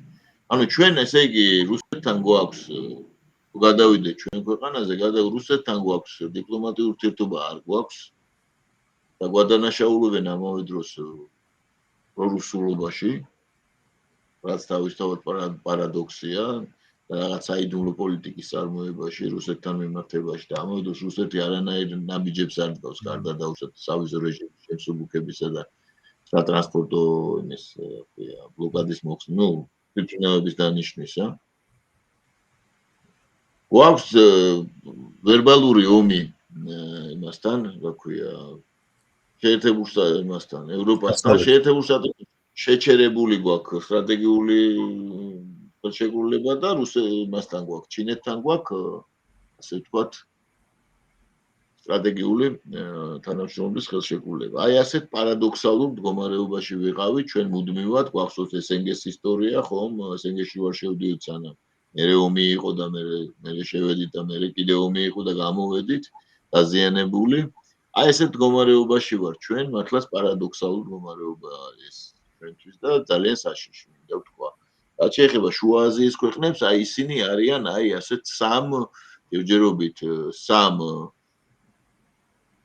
სამი ამ სახელმწიფოს, ესე იგი საყვარელი ცოლის ესე იგი სტატუსის მოპოვების პროცესში, პირველი ცოლის მოპოვების პროცესში, ამავე დროს ესე იგი მიმდინარეობს განუწყვეტლივ აქტიურად მიდის თურქული ესე ვთქვათ ორი სახელმწიფო ერთი ხო არის აზერბაიჯანთან და ახლა 6 სახელმწიფო ერთი 7 სახელმწიფო ერთი ამ პოლიტიკას უნდა რომ გაატაროს თურქეთმა, რაც იკვეთება რუსეთის ინტერესებთან ძალიან მკვეთრად და რამაც შეიძლება ძალიან დრამატული მოვლენები გამოიწვიოს უახლოეს მომავალში, სხვათა შორის უკრაინის ომის დასრულების შედეგად. ანუ თუ რუსეთმა მიაღწია თავის მიზნებს, მას ექნება გაცილებით მეტი ინსტრუმენტები, უკვე ანტიხელი გამოუთავისუფლდება და ეს კარგად ესმის სხვათა შორის იგივე აზერბაიჯანის პრეზიდენტ ილხამ ალიევს, რომელმაც მოუკლო ძალიან რიტორიკას და ძალიან კარგად უნდა ესმოდეს პაშინიანსაც, რომელიც ახლა იმიდის ევროპისკენ, მაგრამ გაუგებარია ეს უახლოესი ევროპა სომხეთისთვის, ისე როგორც ჩვენთვის თურქეთია, რომელსაც ევროკავშირი არ იღებს 30 წელიწადია კანდიდატის სტატუსზე და აღარ თურქეთს აღარ უნდა და აი როგორ რამდენად პარადოქსალური ეს სიტუაცია, ეს მოკლედ მოვხაზებია, ესე ვთქვათ. როგორ ფიქრობ, მხოლოდ ფორმალური ნაწილი იყო უბრალოდ ხო უბრალოდ გაიჭირა და მხოლოდ ფორმალური ნაწილი იყო ტოკაევის პუტინთან ეს პომპეზური ჩასვლა. ეხლა მე ძნელად წარმომიდგენია რომ მესეჯ ბოქსი წაიღო წამოიღო რაღაც ესეც არასერიოზულია, მაგრამ ნუ ფაქტია ხო რომ ისა რა ქვია რაღაცაში ჭირდებოდა და რა მომენტია ეგ რომ დაუშვათ რუსეთის ინტერესის დაკანონებაზე არის საუბარი, ან წილობრივ დაკანონებაზე შუა აზიის ტერიტორიაზე, კონკრეტულად ყაზახეთის ტერიტორიაზე? თლიანად დაკარგა უკვე რუსეთთან გავლენა. მონოპოლია დაკარგა. ხო, რუსეთი იყო მონოპოლისტი, ანუ რუსეთი კი არა, ჯერ რუსეთის იმპერია და შემდეგ საბჭოთა კავშირის პერიოდში, რა თქმა უნდა, მოსკოვი, მოდი ასე ვთქვათ, როგორც საბჭოთა კავშირის ცენტრი, მონოპოლიურ გავლენას ახორციელებდა, ჰქონდა მონოპოლიური გავლენა სამხრეთ კავკასიაზე, შუა აზიაზე, ნუ საბჭოთა კავშირი და აღმოსავლეთ ევროპაზე, ხო? და უამრავ კიდე ქვეყანაზე. რა თქმა უნდა, ეს მან დაკარგა და დრამატულად შემცირდა მისი გავლენები. რა თქმა უნდა, მაგრამ საკმაოდ კრიტიკულ დონეზე ის რჩება, რუსეთის ერთ ახალი რუსეთის სხვა წარმონაქმნელი საბჭოთა კავშირი იყო, აცილებით, ნუ ეგოისტური, მოდი ასე ვთქვათ, საბჭოთა კავშირი დონორი იყო, რა ვიცი, რამდენი მილიარდი აქვს ნაპატიები მარტო აფრიკის და ქვეყნებისთვის, ხო, აზიის ქვეყნებისთვის. ატომური ელექტროსადგურების სხვა წარმონაქმნია, სხვა რამ არის, ხო? შესაბამისად, მას აქვს ინტერესები და ასევე ძალიან მოდი ასე ვთქვათ, აქვს ინსტრუმენტები ასევე შემორჩენილი იმპერიული ინსტრუმენტები, არმია, სპეცსამსახურები, დიპლომატია და ასე შემდეგ, საიდუმლო ოპერაციების საწარმოებლად მათ შორის. ოღონ ეს იმგვარი საიდუმლო ოპერაციები და იმგვარი პოლიტიკა არ არის, რაც საბჭოთა კავშირს ჰქონდა და ინტერესები სხვაგვარია და ძალიან ხშირად ეშლება ეს სხვათა შორის. ამიტომ ახლა ტოკაევის ვიზიტი მათ შორის განპირობებულია იმითაც, რომ ტოკაევს ესმის რუსეთის ინტერესების გაუთვალისწინებლობა, რა შედეგების გამომწვევი შეიძლება გახდეს. ამიტომ მას ეს კარგად ესმის და როდესაც ეს ტრამპის წინადადებები და ეს პროექტი განხორციელდა, ის ცდილობს შეათანხმოს ბუნებრივია რუსეთთან, ისე როგორც ჩინეთშიც მოუწევს ჩასვლა დაუშვათ, რომ ჰარმონიზებული იქნას და არ გაილახოს, ასე ვთქვათ, როგორც პატარა სახელმწიფოებს საერთოდ აქვს ყოველთვის ეს პრობლემა, რომ დიდი სახელმწიფოების ინტერესები ისინი მოილაპარაკებენ, მაგრამ აი პატარა სახელმწიფოებს ამ გაუგებრობის პროცესში შეიძლება კრიტიკულ დაზიანება შეიძლება მიიღონ. აი ამ გეოპოლიტიკურ გაურკვევლობაში. გასაგებია. და ბოლოს ტრადიციულად არ შეიძლება რომ საქართველოს არ შევეხოთ. მე ვთვლი რომ აი იმ აჟიოტაჟთან რაც ახლა საქართველოში მიდის, ეგრეთ წოდებულ არაბულ პროექტთან დაკავშირებით. ჩემს ვიტყვი ბუნებრივია. ეს არის ის რომ თავიდან ბოლომდე რომ არ იყო როგორ თქვა, გამჭვირვალეთ ეს პროექტი, თავის საიდუმლო მუხლებით თუ ასე შემდეგ. იმიტომ გამოიწვია ამხელა რეზონანსი. მე ესე ვთვლი და კიდე მე პირადად ვთვლი იმას, რომ ინვესტიციის გარეშე ისეთი პატარა ქვეყანა როგორიც ჩვენ ვართ, რომელსაც არ გააჩნია არც რესურსები და არც მსუბუქი და არც მძიმე და არც მსუბუქი წარმოება, წარმოუდგენელია ჩვენი ყოფა და არსებობა. უბრალოდ ამ ყველა ინვესტიციას უნდა მოყვებოდეს ახსნა-განმარტებითი სამუშაოები და შესაძლოა ეს არ იყოს ერთკვირიანი ან ერთდღიანი რაღაცა, ამას უნდა გქონდეს ესეთი რა, კამპანიური ხასიათი, რომ ხალხმა დაინახოს რა რისკებთან არის დაკავშირებული. ან შეიძლება რისკი საერთოდ არ იყოს და ყველამ ესე მარტივად დაეთანხმოს. ან დაუშვათ იყოს რისკები ოღონდ იმის საპირწონე, რომ დაუშვათ ეს ამ რისკების გაწევა ღირდეს. მე ასე ვთვლი და შენ როგორ ფიქრობ, სოსო? ეს არასწორი კამპანია, რატო აგორდა? კი ბატონო, საერთოდ არის ეგეთი ცნება, რომ საზოგადოებრივი აზრი არის მთავარი ფაქტორი, როცა ყალიბდება გარკვეული აზრი, ის არის უკვე პოლიტიკური ფაქტორი. მნიშვნელობა არა აქვს უკვე, მნიშვნელობა არა აქვს დაუშვათ რამდენად სწორი წანამძღვრები ქონდა ამ აზრის ჩამოყალიბებას. შესაბამისად, როდესაც ჩვენ სახელმწიფო ხარ და ცხოვრობ იმ გარემოში, რომელშიც გიწევს ცხოვრება, ჩვენ დასაწყისში ვთქვით ხომ და ხომ ისტორიულად როგორ ჩამოყალიბებულია ესა და რა ხდება, ხო? ნუ და ამ დროს არ აკეთებ ამის პრევენციას და აძლევს საშუალებას დაუშვათ იმ პროცესს, რომ ჩამოყალიბდეს ისეთი აზრი, რომ ადამიანები ერთმანეთს აგინებენ, ლანძღავენ, მოღალატეებს უძახიან ისე, რომ საერთოდ წარმოდგენა არ აქვს, რა შეა საქმე, ხო? ეს უკვე შენი პასუხისგებლობა ბუნებრივია, ვისი პასუხისგებლობაა. Clar, ის რომ დემონიზაცია მოხდა ამ ინვესტიციის, ვისი პასუხისგებლობაა და ვისი ეს რა თქმა უნდა პასუხისგებლობაა ხელისუფლების და რა თქმა უნდა დააზიანებს ეს ქვეყანას. ვინაიდან ახლა რაზე გვაქვს ჩვენ საუბარი, რომ ჩამოსახლდებიან აქ კლასტერულ დასახლებებში შეიქმნება არაბების, ხო? ნუ ახლა ამაზე რა უნდა ვთქვა ჩვენ? უნდა ვთქვათ, რომ ეს მოსალოდნელი არ არის და არც იქნება, რატომ? იმიტომ რომ ახლა არაბების კლასტერული დასახლებები რომ ჭირდებოდეს ვინმეს დაუშვათ, რო იყოს ეს თეორიულად შესაძლებელი, ხო? და ამის პოლიტიკური ნება უნდა არსებობდეს და ეს უნდა ფინანსდებოდეს და ასე შემდეგ, ხო?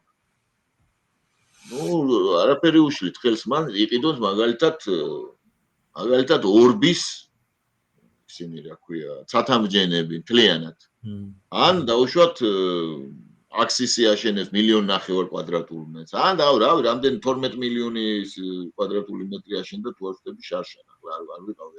და დაახლოებით ეგრეა. შეგვიძლია ვნახოთ, ხო?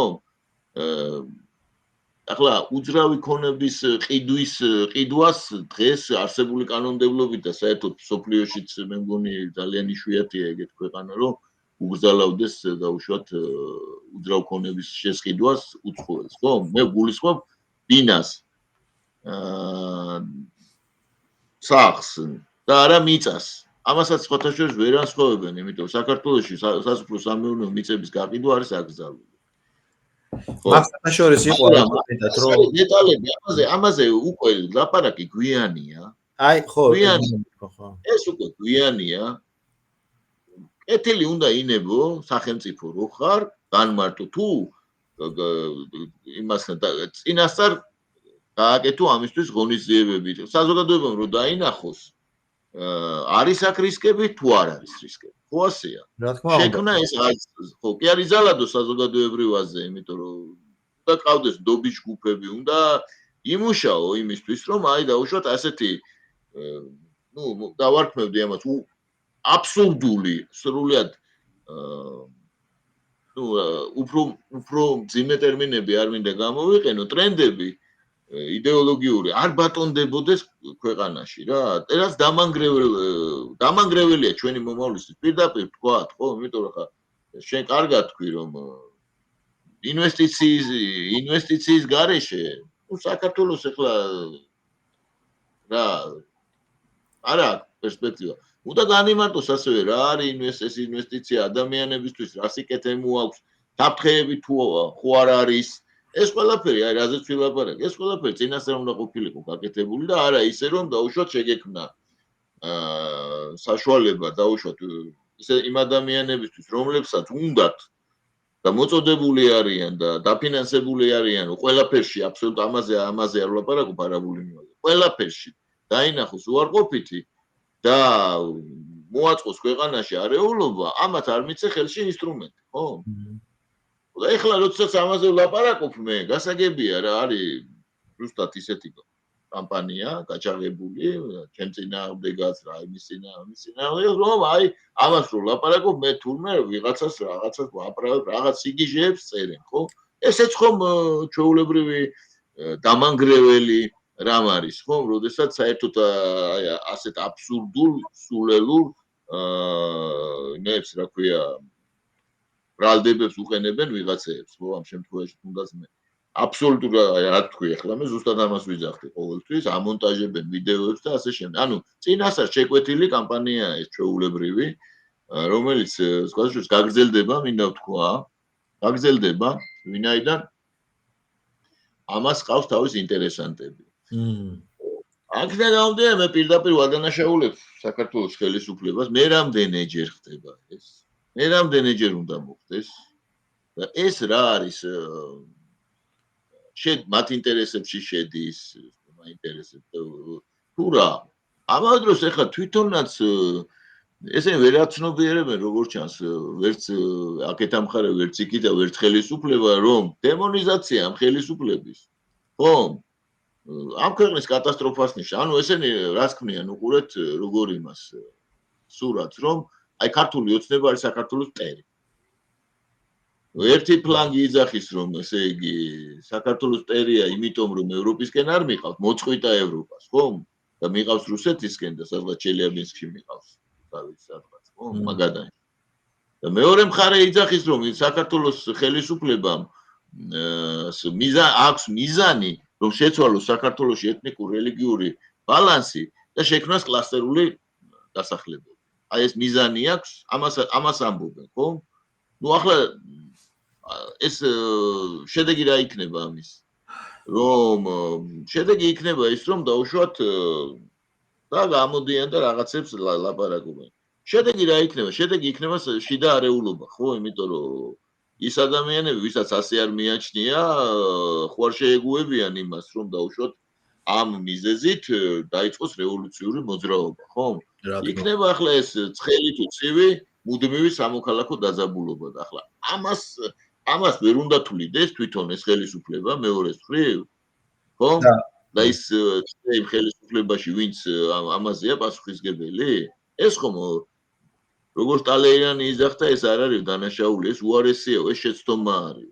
აი, ესეა სიტუაცია. იმიტომ რომ უამრავი პრობლემა იყო, ხო? თუ არ გავიდოდა რომ სკანდალს არ მოყოლო და ეს კორუფციული რამის მართლა სისტემური კორუფციის გამოვლინებები უმაღლესი ჩინოსნების მონაწილეობით, ხო? თითქოს მინელდა, თითქოს წავიდა გარკვევაში პასუხისგებელი პირები საქმეები აღიძრა და ასე შემდეგ და თითქოს დაბალანსდა რა, რომ კიდე ერთმა რაღაცა ტალღამ ჩაიარა და ყველამ ჩათვალა რომ რა კარგია რომ სისტემა მოახერხა, შიდაწმენდა და გადის რაღაცა პერიოდი და ისევ აგორდა ეს ახალი ამბავი და ეხლა ლიბერალურ ხარს ვიღა დაეძებს უკვე. აი ვისაც ეროვნული შეგრძნების მომენტი აქვს, ვინც თulis რომ საქართველოს უყვარს და საქართველოში უნდა იცხოვროს, ამ კატეგორია ხალხშიც მოხდა უკვე დაპირისპირება იმის გამო, რომ აი ელემენტარული ინფორმაციის მიუწოდებელობა ერთ რამეს მე ვიტყვი ახლა რაც მომაწოდა ჩვენმა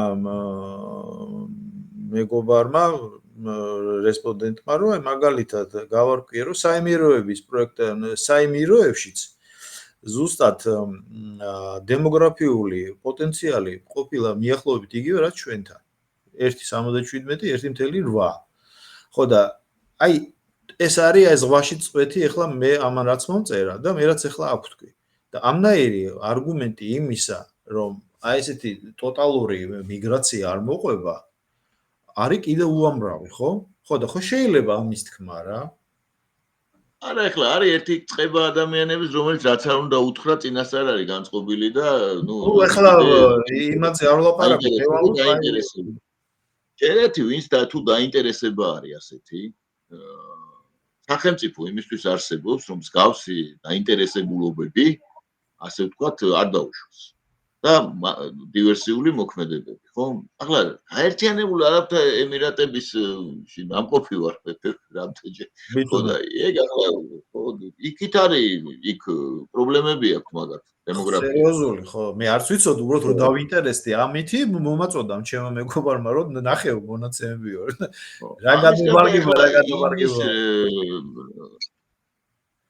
ხო და ახლა ეგენი ახლა გლობალური კომპანია ეს ემე არის, ხო? ვიცით, ხო? ამან ეს თქვა, ამან ის თქვა, მოკლედ, როგორი სიტუაცია ამას სუხარო 70-მა წელმა დამოუკიდებლობის 30-მა წელმა და იმ განათლების სისტემამ და იმ კრიზისებმა და 1000-მა რამემ კიდე ძალიან ძიმე დაღი დაგვასვა ჩვენ. აი უმძიმესი, მენტალურად უმძიმესი მართლაც აი განწყობები არის აი როგორ თქვა ადამიანებს უხარიათ რომ დაუშვათ რაღაცა ცუც სიტყვი. დამკვიდრებულია ისეთი ნარატივები როგორც არის მაგალითად აი რომ ქვეყანა ჩიერია იქცევა და ის არის და ამას თუ არ ამბობ ხარ ესე იგი რაღაც თიკუნებით გამკობენ რომ დაუშვათ რეალური ხო უნდა თქვა ეხლა დაუშვათ რომ აი ეს მდგომარეობაა და აქეთკენ მივდივართ აქეთკენ უნდა წავიდეთ და რაღაცა პოზიტიური არა პირდაპირ მიდის ესე იგი ლანძღვა გინება და ასე შემდეგ და ამგვარები და პრობლემში კიდევ ის კარგად ვართ მე მგონი რა ეს განწყობები სხვათა შორის ის რა ქვია იმისი არ იყო ჯერ იმაში როა საბაჩეს ერთზე არეულობა თავში იწყება ეს რო ამბობს პრიაბრაჟენსკი გვახსოვს? არეულობაო ჯერ თავში იწყებაო, რას ნიშნავს რომ ის კი არ არის მას აშაპირებს ის ბულგაკოვი. აი ამ წარმოდგენას რა ქვია. ყოფიერება განსაზღვროს ცნობიერებას თუ ცნობიერება ყოფიერებას და აი ეს არეულობა და ამ განწყობით რო ხარ, როცა დაუშვათ განუწყვეტლივ სულ ცუდი გინდა. კარგი თუ არის აგრესიით ახარ განწყობილი, ხო? ამითი რა თქმა უნდა ჩვენ წინ ვერ წავალთ. ხო, მე მოვიტანე მხოლოდ ერთი ეს ვითარებაა და ხელისუფლებაც ხო კიდე ერთხელ ვამბობ, ისრე პასუხისმგებლობას იმ გაუგებრობებზე რაც ხდება ახლა. ხო, იმიტომ რომ აქ უნდა ყოფილიყო ფოკუს ჯგუფები, უნდა ემუშავოთ, უნდა და ჩვეულებრივი ადამიანის დონეზე, ადამიანისთვის საშუალო შეწონილი საქართველოს მოქალაქისთვის გასაგებ ენაზე უნდა ყოფილიყო განმარტებები. ეს ამხელა თანხა რო იდება, დავიჯერო, ეს ხო ერთ დღეში არ ხდება, ამას ხო წინამდებარე პროცესია, ალბათ წელიწად-ნახევარი. ხო, დაიწყონ რა ამის კეთება, იმიტომ რომ მეგობრებმა იკამათეს უკვე აქ და რა ვიცი მე, არადა ნუ რა ელემენტარულია ხო, ჩამოშალე გახსენი და მე საერთოდ ვფიქრობ, რომ ზუსტად მაგათი მიგრაცია სულ არ არის საფრთხეები, უფრო სხვა რამეში იმალება და უფრო გლობალურია და ახლა მაგას რო ჯობია რომ თქვა მაგას რო ამბობ ეს უკვე ისეთი განწყობაა ჩამოყალიბებული, მაგას რო ამბობ, უკვე მტერი ხარ. უკვე მტერი ხარ, აი ესეთი ვითარება არის აქ. უკვე მტერი ხარ, ახლა აი ეხლაც შეიხედეთ ახლა კომენტარებში, დარწმუნებული ვარ, ესე იგი იქნება იქ ისა რომ არაბიზაციას ემხრობით, გამყიდველება, ამას აი ესეთი სიტუაციაა. რაღაცა ვერაფერ ვიჯერებ, რომ ეს რეალობაში ხდება. აი მართლა გეუბნები. იმიტომ რასაც ახლა ვლაპარაკობ, ზუსტად იმას ვლაპარაკობდი ყოველთვის. რომ არ შეიძლება ესე უარყოფითად განწყობა გაცო, არა იმას, არა ამას, არა იმას გავიგოთ რა არის, როგორ არის და მე გავაიმასქნათ, რა ქვია, გამოვიტანოთ დასკვნა, ხო? ახლა ხო დაუშვათ 26,000 მდინარეა საქართველოში, მათგან საკმაოდ ბევრია, რომელსაც ენერგეტიკული სიკეთე ენერგეტიკა ხო მთავარი და იმპორტიორები ვართ. ეს ხო აბსურდია. კიდე კაი დაბალანსდა რაღაცნაირად ის იქ გარდაბანში დაიდგა ის გაზის გენერატორები, კიდე მაგრამ ჩვენ უნდა ვიყოთ ენერგეტიკული გიგანტები. ხუდონის პრობლემა ვერ გადავწყვიტეთ 90-იანი წლების გამო. ხომ გვახსოვს? არა ხუდონღეს, არა ამ დროს ხუდონღესი რო ყოფილიყო, რამდენად წინ ვიქნებოდით ახლა ერთი წუთით რო წარმოვიდგინოთ, ხო? დაუშვათ. და ყველაზე ცუდი რა არის, რომ სოფლიო წამყვანმა ქვეყნის ლიდერებმა თქვეს უკვე მწვანე დღის წესრიგზე უარი, იმიტომ რომ იყო ფიქცია და ხალხმა უბრალოდ ამაზე აკეთეს ტრილიონობით ფული რა. ისევ აი ეგრეთ წოდებულმა ყვადაღებულმა deep state-მა რა. ევროკავშირის და ამერიკის ალბერტ გორმა რო წიგნი დაწერა მაგაზე და ის დოაკლას აბრაზავანია ტუმბერგი რო ყავდა ფრონტმენად და რეები გააკეთეს სადამდე მივიდნენ, ხო? და ბოლოს სანამ ტრამპი არ გამოვიდა თქვა რომ ეს წვანე დღის წესრიგი არის ფუფლო, მანამდე ყველა მიყვებოდა ამას და ჩვენც ახლა როგორც იმაში რა ქვია. ჩვენ აქავართ. აი ჩინეთს ახლა ეს სამი ხეობის ხესი რო გააკეთა იქ იმაზე. სამი ხეობის ხესი. 7 ხეობის აღარ მახსოვს. სამი ხე. ახლა წარმოვიდგინოთ რომ იქ ყოლოდა ჩინეთს აი ეს ჩვენი გავსი ისა რა ქვია გარემოს დამცველები. მაგას გააკეთებინებდნენ? ხო? არა. ენგურგესე დაუშე, ენგურგესი რო არ აშენებულიყო, წარმოგვიდგენია სვანეთი საერთოდ ის იქნებოდა დღეს რა ქვია ხე აღარ დარჩებოდა იქ. ხალხი ხო უნდა გამთბარიყო და ეს რო არ ყოლ საერთოდ ელექტროენერგია რო უნდა ყოფილიყო კაცობრიობა გამრავლდა რამდენიმე ტექნოლოგიური გარღვევის შედეგად, ხო?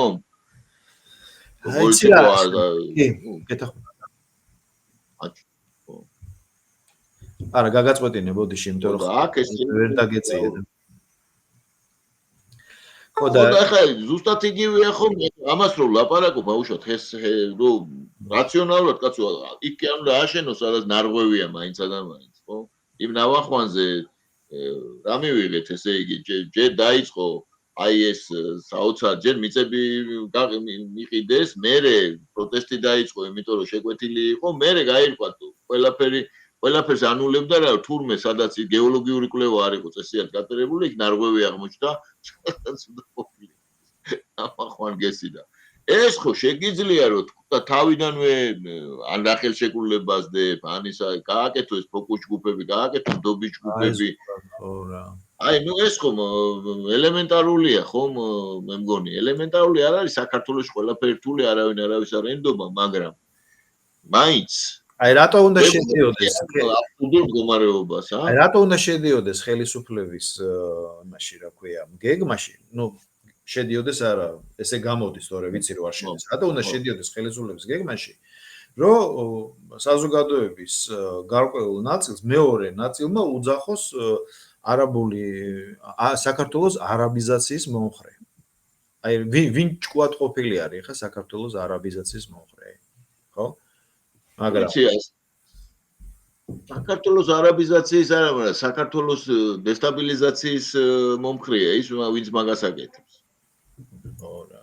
და საზოგადოებას ყოფს აი ესეთი უაზრო მარკერებით. აი ეს არის მთავარი და. ყველაზე ცუდი ეს არის რა. და საბოლოო ჯამში, როგორც ყოველთვის ხდება ხოლმე, ყველაფერზე პასუხისმგებელი არის ხელისუფლება. ხო და კეთილი ინოვონ და გამოასწორონ სიტუაცია, თორე ეგრე ახლა შეგვიშალა ხვალ გამოვასწორებთ ან ზეგ გამოვასწორებთ, ახლა რამდენი რამე გამოირკვა ხო ამ ბოლო 3 თვის განმავლობაში და ესეც არ არის რა. რა თქმა უნდა. ხო და იმას რა ქვია, ვინც საზღვარგარეთ არის კიდე ქართველობა, იმაძეც იფიქრონ რა. იმიტომ რომ ყველას არ უშოვია კუბომეტრობით ფული, ეგ ზღაპარია, მითია სოსო. ყველა ჩვეულებრივ მძიმე ჭაპანს გავდივარ და ზოგს დასაბრუნებელი ფული არ აქვს, მართლა ვამბობ, აი პირდაპირი გაგებით. უამრავია რომ დასაბრუნებელი ფული არ აქვს და მიხედონ იმას ქართული ემიგრაციის დაბრუნებას რა. თუ უნდათ რომ 3,700,000 მოსახლედან რაღაცა ზღვარზე ავიდნენ, რომ სახელმწიფოს დაიმსგავს. სოსო ბატონო ეთანხმები ყველაფერში და ასევე დემოგრაფია მთავარი ჩემი. ხო, აბა ეხლა შენ ინვესტიცია დაბლოკედა. ინვესტიცია დაბლოკედა, ქართველი საზღვარგარეთ გარბოდეს, ნუ რავი, სად ერთი და სად მეორე, ხო, ვაფშე განსხვავებული თემებია რა. აბა ყოფილიყავით 5 მილიონი, ისევ ამბობ ჰიპოთეტიურად, ხო? საერთოდ არ დადგებოდა ამის რა ქვია, დღის წესრიგში ეს კითხვები არ გაჩნდებოდა რა. რა თქმა უნდა, კაცო, აქ თუ ადამიანს ღირსეული შრომის საშუალება არ ექნა და ეს კატასტროფული დისბალანსი რაღაც შეიქმნა ადამიანური რესურსების თვალსაზრისით, ხო? ხო და მექსიკამ ვინც თავს უშველადად ამოვიდა და თავის არჩევს ანოვაგეს გასაუმჯობესებლად მიაღწია და რაღაცას აკეთებს, კარგია, მაგრამ კიდევ ერთხელ ვიმეორებ, ძალიან ბევრია. მე ევროპაზე არ ვიცი ხა, მაგრამ ნუ აი ამერიკაში, კერძოდ ნიუ-იორკში და მიმდებარე შტატებში უამრავია, ვისაც დაბრუნება სურს და ზოგს უბრალოდ სახკარი აღარ არის. დაისვას და უნდა სასწრაფოდ უნდა გადაწყდეს დაუშვათ და მაქსიმალურად უნდა შევეცადოთ რომ ეს გავაკეთოთ.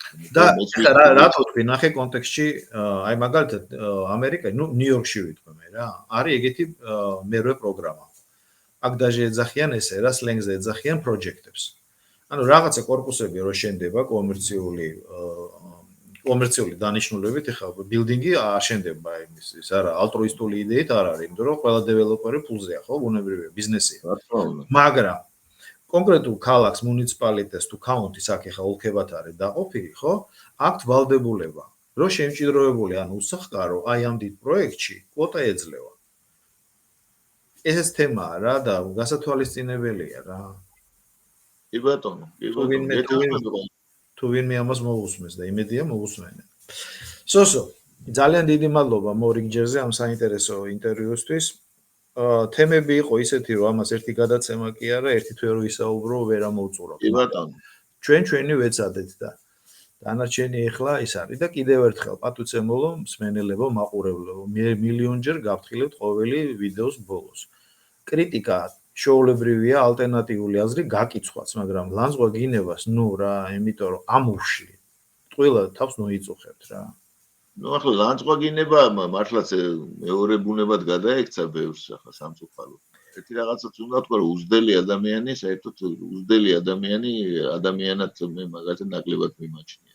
ხო, ისეთ კაცია შეიძლება იყოს უზდელი და კაცი ერქოს. ხო და ნუ ისეთ რაღაცებს წერენ, რომ ნუ ახლა არ ვიცი, ნუ ახლა სულ მიჩნდება ხოლმე ახლა დაუშვათ რამდენჯერმე მე მქონდა ეგეთი ის სტელობა, ასე ვთქვათ, რომ პირადად შევხვედროდი ანუ შემოქმედების ავტორებს იდიომატური გამოთქმების ხო და სულ სხვანაირად გამოიყურებიან მინდა ვთქვა რეალობაში. და ეს კლავიატურის ლომების კამპანიაც იმედია მიილევა, მაგრამ ნუ უნდა მიილიოს იმდენად, რამდენადაც ზოელყოფა უნდა გამოკეთდეს, სწორედ ნუ ახლა. ცუდი მაგალითი გადამდებია, მე რამდენჯერ უნდა ვთქვათ და კიდევ ერთხელ გთხოვთ, რომ ყველაფერი დაწერეთ, იმიტომ რომ რთული თემები იყო და სენსიტიური თემები, მაგრამ ლანძღვაგინებას ნუ მაინც ამოვშლი რა და ძალიან გთხოვთ, ვიყოთ კონსტრუქციულები, იყოს კრიტიკა, არ ვიყოთ მართლები, ჩვენც არა ვართ. თავისი აზრები გამოთქვან კორექტულად, კაცო, თუ უნდა თუ არა, ნახუყურებენ მაშინ თუ არა. ჩვენც არა ვართ ჭეშმარიტების პირველი ინსტანცია ვიცით და ამიტომ მაქსიმალურად არა ნამდვილად. ხო. ხო და ამ პოზიტიურ ნოტაზე სოსო გემშვიდობები დროები და დიდი მადლობა ამ ინტერვიუსთვის. ნახვამდის, კარგად იყავით.